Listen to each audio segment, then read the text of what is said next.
Hey, everybody, welcome back to the Doctors In podcast. I am your host, Dr. Nadia Sabeh. Today, we are going to talk about vapor pressure deficit and why it is so important to the health and yield and quality of the plants that you're growing indoors and in greenhouses. If you are following along on YouTube, I have a slideshow that I'm using to guide this conversation. But if you're listening at home or while you're working or in the car, you should be able to follow this without necessarily the visuals of this PowerPoint presentation. All right, so today in the episode, we're going to talk about why do plants need humidity control? What is VPD and how does it compare to relative humidity? How does VPD and humidity control affect our plant's yield and quality? And then we're going to talk about, well, what happens if you don't have the right VPD, if it's too high or too low? And then, of course, I'm going to try to answer the question that I know all of you want the answer to, which is what is the right VPD for your crop? All right, so let's get into it.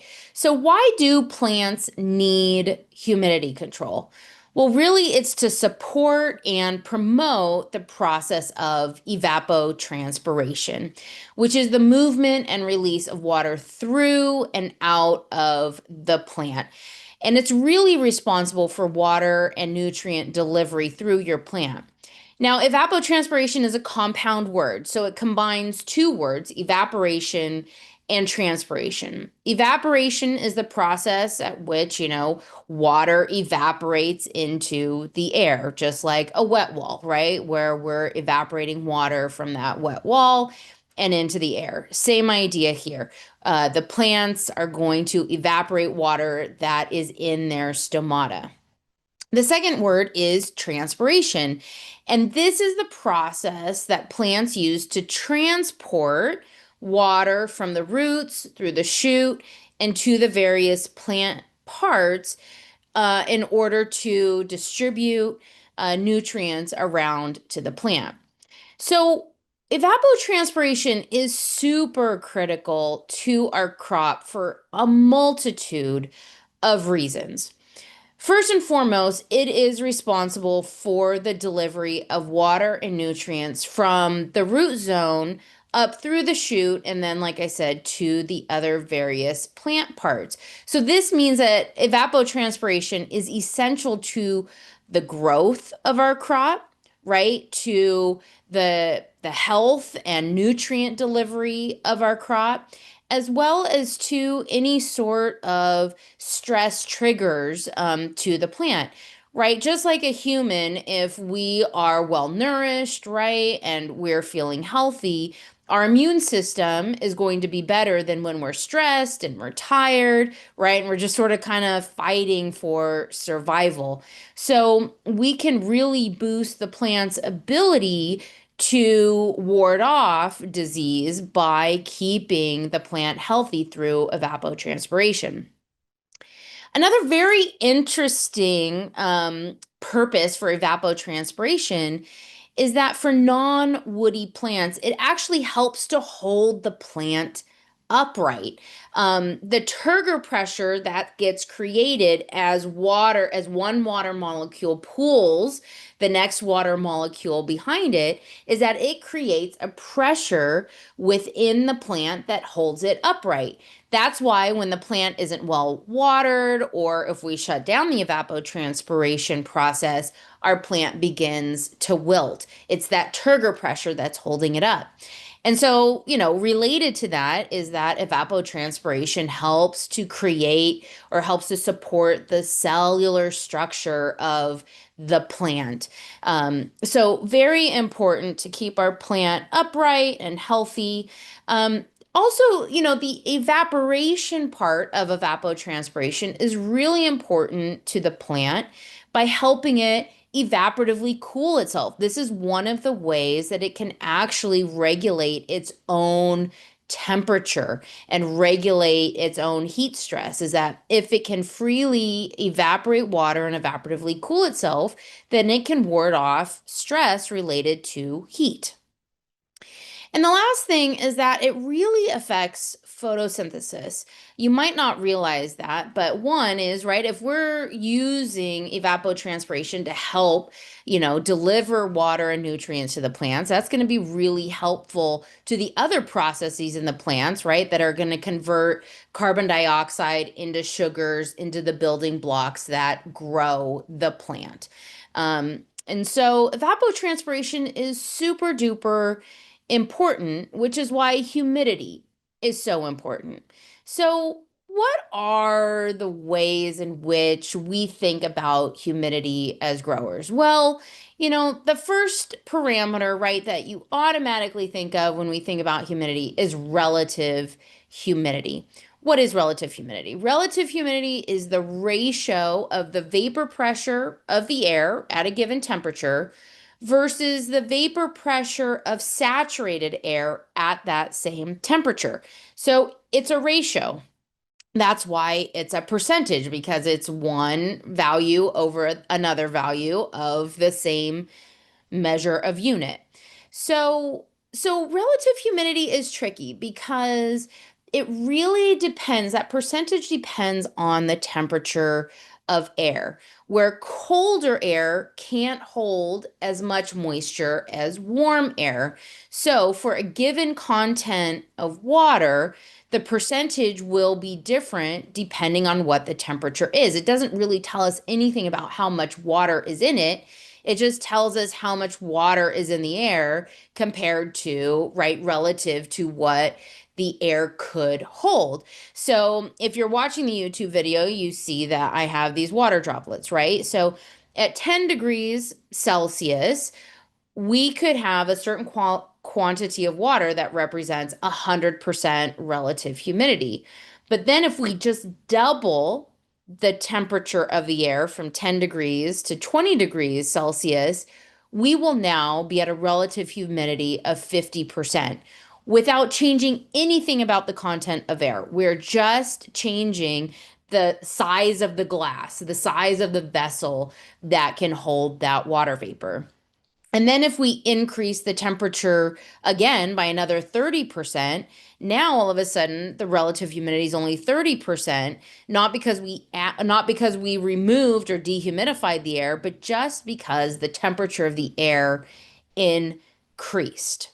So this relationship between temperature and humidity is why we call it relative humidity. The humidity is relative to the temperature of the air, and it doesn't really tell us anything about how much water is in the air. So, what is vapor pressure deficit? Well, vapor pressure deficit still uses those same units of measure. It still uses the vapor pressure of the air. But now instead of looking at a ratio of a percentage, now we're looking at an actual difference in how much water vapor is in the air versus how much water vapor could be held in the air at saturation, again at the same temperature. But now we're looking at a difference, at a delta. So there are two ways that we think of vapor pressure deficit. One is using the room temperature. So, what is the vapor pressure of the air at a given room temperature versus how much water vapor that air can hold if it was saturated at the same temperature? That's what we call water, or what we call vapor pressure deficit, which is traditionally what we term VPD. Now, there's another way to measure VPD, which is the vapor pressure difference, which you might also hear. And this is where we look at what the vapor pressure is of the air versus the saturation vapor pressure at the leaf temperature instead of the air temperature. So this would be your actual vapor pressure difference or vapor pressure deficit, is when we're looking at the water vapor pressure of the air at the air temperature versus the saturated vapor pressure of at leaf temperature. And the reason we're looking at saturation vapor pressure in the first place with the leaf is that when that water, right, moved from the root through the shoot and now to the stomata, it is still technically liquid water right before it evaporates. And that liquid water is what is saturated water. And so we really want to know what is the vapor pressure at the leaf temperature that's holding that water versus the vapor pressure of the air. Now, a lot of people are really adamant that we need to know the leaf temperature, but I'm just going to tell you right here, even if you're just using the air temperature to figure out your VPD, I'm going to be happy with that because it's really hard to measure leaf temperature everywhere. How do you choose which leaf you're going to measure the temperature and then calculate the saturation vapor pressure for? So, a lot of you have air temperature sensors in your grow. So, if you're just using VPD based off of those air temperature sensors, I'm going to be thrilled that you're using that as your control parameter. So again, if you're watching the YouTube video, this is a psychrometric chart, and this is one way that I like to visualize VPD. So we have the vapor pressure of the air at a given temperature, and then you see this vertical line where we're going to hit the saturation vapor curve, and that's the saturation vapor pressure that we're finding the difference, the delta in vapor pressure at saturation versus vapor pressure of the air. So, what characterizes a high versus a low vapor pressure deficit? Well, a high VPD is characterized by dry air. Okay, it has a low relative humidity typically for that given temperature, which means it has a low quantity of water vapor in the air. Now, if you are a low vapor pressure deficit, it's the opposite. It's very humid air. We have a high relative humidity and a high water vapor content of the air. Now, I have two mnemonic devices that I use to remind myself of what high versus low VPD is. So, high VPD, I always think of the Radiohead song, High and Dry, right? Don't leave me high and dry. That is high VPD is a dry environment. Now, if you prefer, more R&B and rap, then maybe you like Lil Jon's song Get Low, right? Where he sings to the window, to the wall, to the sweat drops down, right? So very humid. Think about sweat. We're not evaporating water because it's too saturated in the air. So those are my two mnemonic devices that I like to use to remind myself of what is high versus low VPD. So, how does VPD exactly affect evapotranspiration? Well, we know that the higher the VPD, okay, the drier the air, the more your plant is going to transpire because that delta, that difference in the vapor pressure of the air versus the saturation vapor pressure of the liquid water in the stomata is high. So when we have a high delta, a high VPD, then we're going to put more pressure on the plant to transpire and then evaporate that water into the air. What this also means is that we're going to need more water and nutrients to feed to the roots because it's going to be using it so quickly.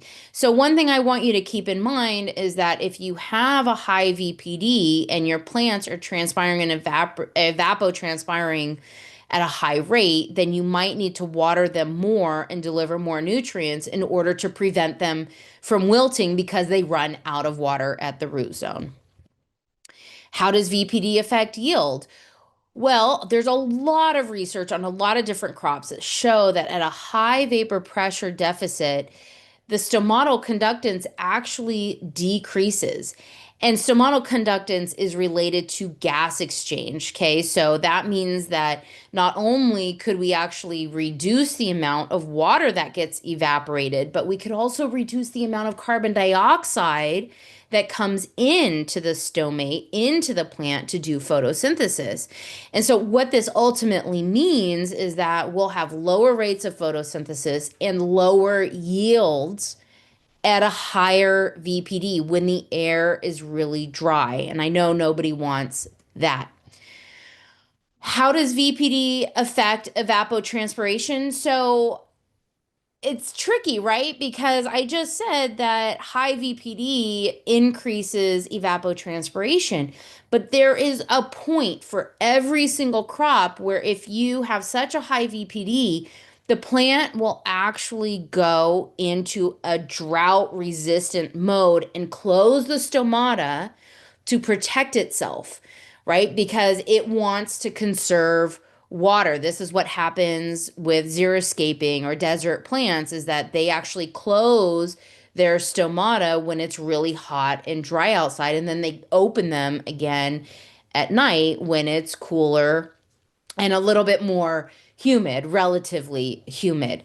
And so what can happen is that if you have too high of a VPD, right? Like I just said that it could decrease the stomatal conductance. Well, now it could actually just close the stomates altogether, which of course is going to cause nutrient deficiencies and reduce that transport process. And your plants might wilt also if it's a very high VPD, even if you're providing it enough water. What about the growth cycle? So, for those of you who steer your cannabis crops or your tomato crops, you probably already know, right, that if you stress the plant with a higher VPD, right, you lower that relative humidity, you lower that temperature to stress the plant, what happens, right? It goes more into a generative response. And the reason is because we're stressing that plant, right? The plant says, "Oh my God, I'm going to die. I better reproduce," right? Produce flower. If you were a male plant, cannabis plant, you'd be producing more pollen, right? Because it's survival, right? And so you want to go into reproductive mode when you're stressed out. So if you increase the VPD beyond a certain threshold for your crop, you are going to cause it to go into a generative response, right? Which can be good or bad depending on what you are trying to accomplish. If you are growing a lettuce plant, you certainly do not want it to start flowering and seeding, right, by growing it under a high VPD condition. What about quality? So, honestly, I think more about VPD in terms of the quality of the crop than I do necessarily about the yield and growth of the crop because this is one of the first signs, right? Quality is one of the first signs that we know that something is wrong with the vapor pressure deficit. So there are two deficiencies. One is abiotic and biotic deficiencies. The abiotic deficiency that you see when you have a VPD that's too high or too low and your stomates are closing is that you get a calcium deficiency. And this is usually characterized by leaf tip burn or scorched tips, depending on your lingo, or blossom end rot. If you're growing, say, a tomato or a pepper plant, you'll see these black bottoms, which we call a rot, but it has nothing to do with a fungus or a mold. It's literally a lack of calcium. And I know that some tomato and pepper growers out there, they will actually walk around. This is not lore, this is true. They will walk around, they will crush Tums, okay, which is calcium carbonate, basically. They will crush it, then put it, dissolve it in a water bottle, shake it up, and then they'll literally spray the bottom of their fruits to add calcium directly to the bottom of their fruits. I don't know lettuce growers that do that for their leaf tip burn, but possibly it could work. But we don't really want to be spraying anything on our crops after the fact that they have a calcium deficiency, right? We'd much rather just prevent that calcium deficiency in the first place. And the reason why calcium becomes deficient in these crops through VPD is because calcium is different than other macro or micronutrients. It does not move through the plant through diffusion, right? Through the difference between a high concentration and a low concentration of that mineral. It gets deposited through water. So it actually moves with the stream of water that's flowing through the plant. So if you have a really high VPD, what can happen is that your plant transpires so quickly that it basically leaves the calcium behind and it can't deliver the calcium to all the parts of the plants that it's just blowing through. If your VPD is too low and you have a really high relative humidity and you slow down the transpiration process, now the calcium can't move, right? It's going to move very slowly through the plant. And so you could have an accumulation of calcium in certain parts of the plant and a lack of calcium in other, usually younger parts of the crop. So, calcium deficiency is one of the first signs that something is wrong with evapotranspiration that might be mitigated through better VPD control. The other deficiencies are biotic deficiencies. And biotic means, right, it's biological. And what I'm really talking about are molds. So the two that get affected most by poor VPD control are powdery mildew and botrytis. So, what I want to say about powdery mildew is that, so many of my cannabis growers are so fearful of mold growth, right? I totally get it, especially on your flowers, because if it doesn't pass labs, right, that's $1 million or whatever out the door. And so many cannabis growers out of that fear, right? They relate moisture to mold. Totally understandable. That is absolutely true, right? Mold spores need water in order to sporulate. But the trick with powdery mildew is that it actually transports itself through dry air. So powdery mildew spores are actually enhanced. Their transport and distribution is enhanced through dry air. So when I walk into a grow and there are fans blowing at 1,000,000 miles per hour and the VPD is really high and they say that they have a VPD or they have a powdery mildew issue, unfortunately, I'm not surprised. And it's a really hard sell sometimes to convince them to lower the VPD, aka raise the humidity, the amount of water vapor in the room, and convince them that that's actually going to help reduce the risk of powdery mildew. Though the growers who have followed that advice have all come back to say that they have almost no powdery mildew anymore, that it's basically being mitigated to levels that, they didn't ever expect was possible, which is near zero in most cases, though, of course, getting rid of any mold once you have it in its entirety is almost impossible. Okay, so botrytis is the other one, right? And if we don't have good VPD control and we let the water stay saturated at the leaf, at the stomata, at the flower, then now, right, we do have a moisture problem and spores, both powdery mildew and botrytis, will be able to sporulate and grow in that wet environment at that saturated point, right, surface of the plant where it's not able to freely evaporate the water. But if that water could be evaporated, there would be nowhere for those mold spores to grow, right? Okay. So VPD has a huge effect on the quality of our plants and the health of our plants. So, just to summarize what happens when the VPD is too high or too low, okay? It's really about managing evapotranspiration, right? So when the VPD is too high, we're going to have a high evapotranspiration rate. You could have wilting, which is low turgor pressure if we're not just right giving the plant enough water to make up for that high evapotranspiration rate, which means we're going to have a high water usage, high nutrient consumption, all going to the costs to grow your crop, right? We also have a high risk of calcium deficiency and reduced carbon dioxide uptake by reduced stomatal conductance.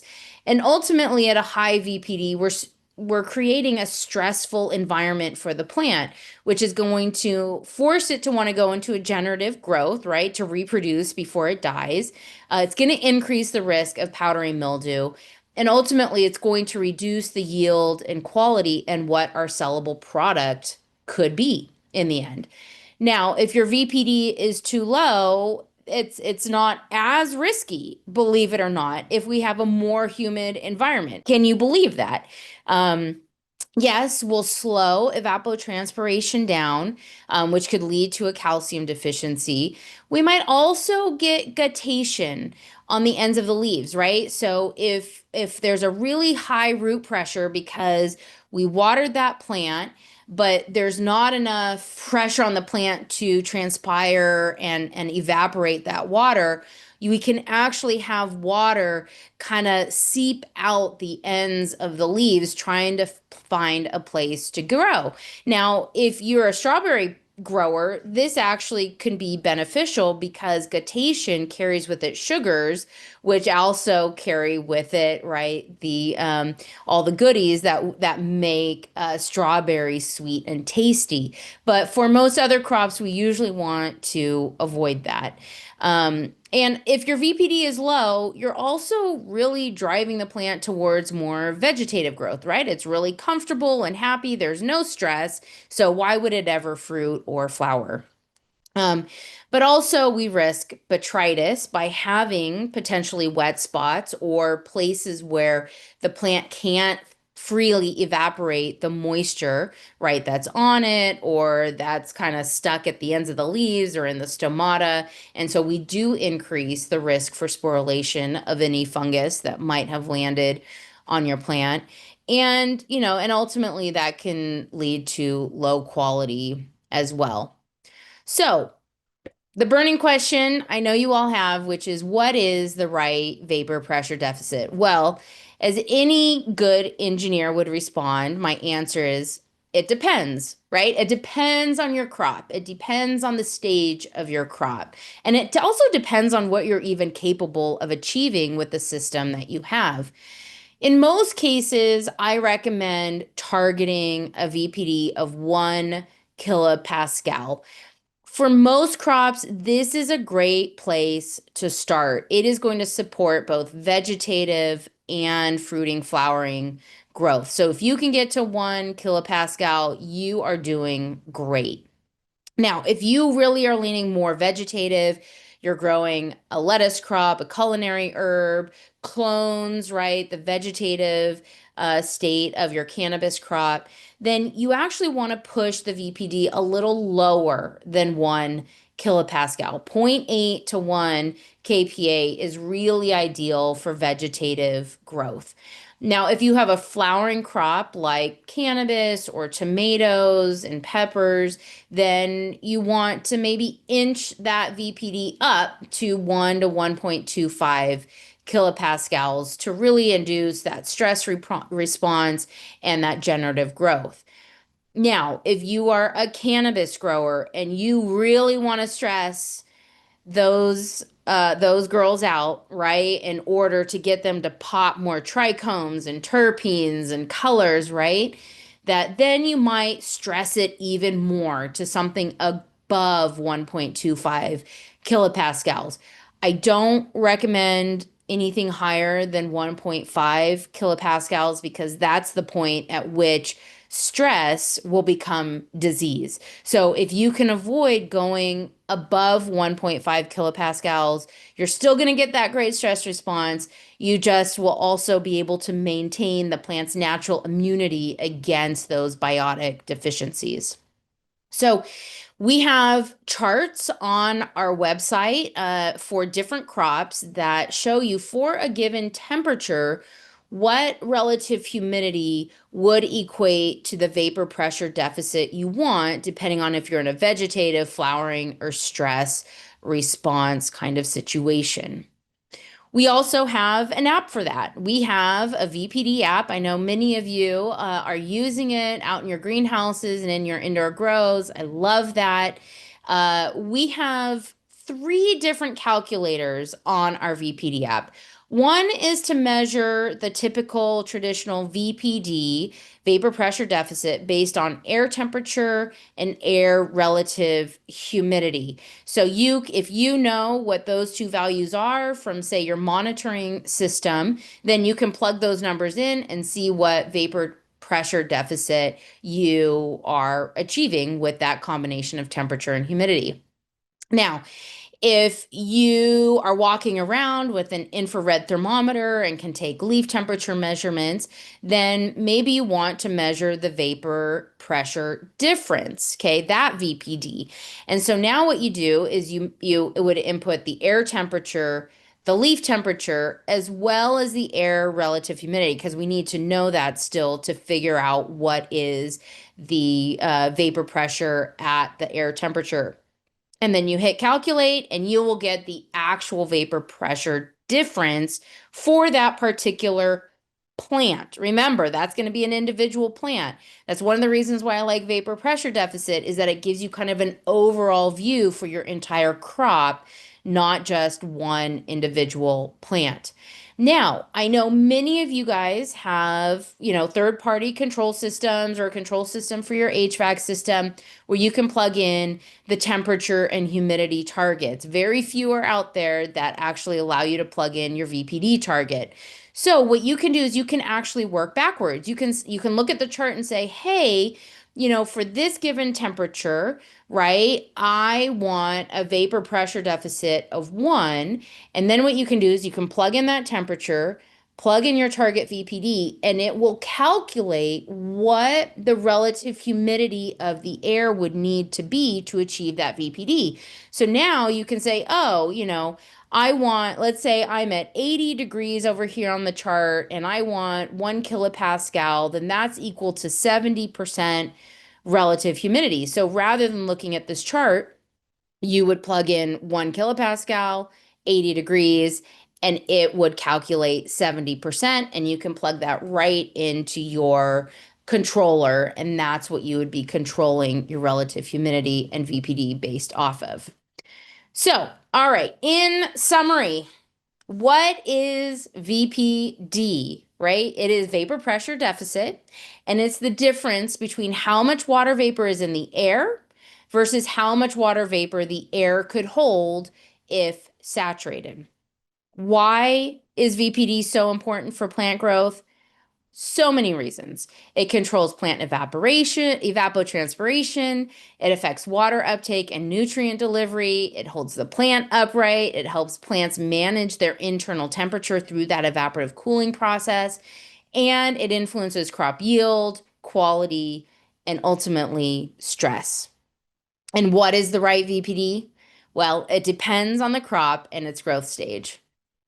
So ultimately, to summarize, our goal is to put just the right amount of pressure on our plants to transpire and grow healthily, right? If we have a high VPD, we'll have a high evapotranspiration rate and a lot of stress. If we have a low vapor pressure deficit, we'll have a low evapotranspiration rate, and your plants will never be stressed and they'll always stay vegetative, right? But you might start seeing some nutrient deficiencies. What we want to find is the right VPD to get to the right evapotranspiration rate for your crop, for the stage of your crop, and even for the facility and the systems that you're using to grow your crop, right? We are trying to find the Goldilocks VPD value for your crop under different situations. So, thanks so much for tuning in to today's podcast episode.